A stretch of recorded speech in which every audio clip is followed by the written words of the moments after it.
Hello everyone, Dan Miller, Historical Solutions, LLC. Welcome to our quarterly video summary, our overview of the stories of Americanism Redux 250 years ago today. We're going to look at October, November, December of 1773, a very fateful year. It really is the year the American Revolution began.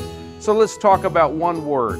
We only really need one word for those 3 months that wrap up 1773. And the word is in the cup, and the cup is tea.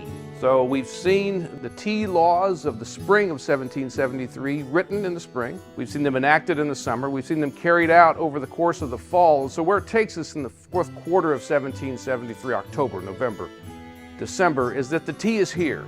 So you pay a certain price, you buy a certain brand, and whether as the buyer or the seller, if you violate either side of that, you are going to be punished. Now, this is a new law that's just going into effect on the ground in December of 73. No input from the colonies, no participation from the colonists, and so anyone who's a supporter of colonial rights is very upset. This is taxation without consent. This is government without consent. And so there's protest movements that arise in 4 major communities and in the surrounding areas. So Charleston, South Carolina, Philadelphia, Pennsylvania, New York City, New York, and Boston, Massachusetts. All those colonies are in a state of upset and uproar over the Tea Act now being a fact of life by the end of the fourth quarter of 1773. So what do?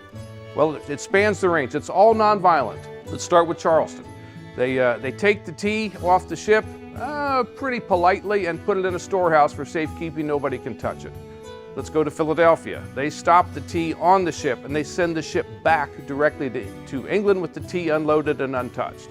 Let's go to New York City. They hold the tea in the ship offshore for some indefinite period of time until something happens. We don't know what just yet. And then finally in Boston, this is the one you may know. In Boston, after a lot of negotiations that fail, after a lot of attempts at compromise that don't succeed, finally, there's a group of protesters who board the ships and throw the tea into the harbor of Boston Port. So, now we could stop right here, but I have to tell you that for those of you who haven't seen it, or maybe you've seen my stories and you don't remember, but I want to lift something up right now to top of the surface to go along with the tea in the cup. And that is, in New York, there was a group, a subgroup of their protesters, and they called themselves the Mohawks. The Mohawks were a major Indian tribe, a Native American tribe in western and northern New York, a significant presence in colonial history and colonial identity. They are a very important factor of life in the 17th and 18th centuries in the northern colonies such as New York. So these Mohawks, these so-called Mohawks among the protesters, they decided that anybody who was going to violate the resistance was going to be punished by them, these so-called Mohawks of New York City.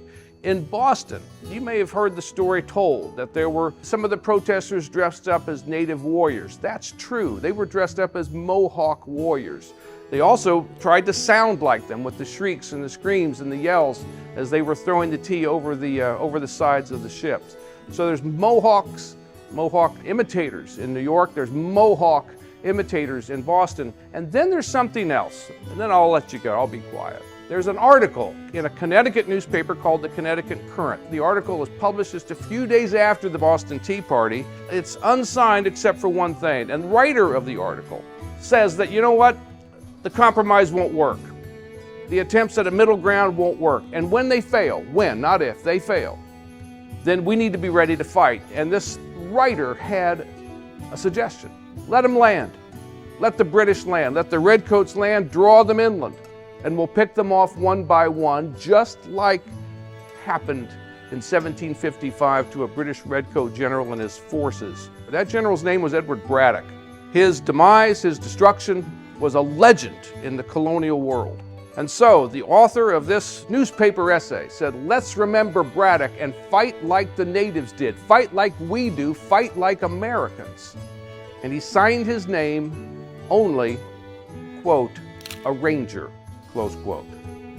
So a ranger, I think the guy's name was Israel Putnam to be perfectly honest, but a ranger has already said there's going to be warfare and we have to fight as only Americans can fight for American government.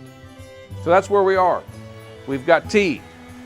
we've got a Ranger, and we've got people waiting to find out what will the British do in response to what's just happened. I'm Dan Miller. Welcome to Americanism Redux.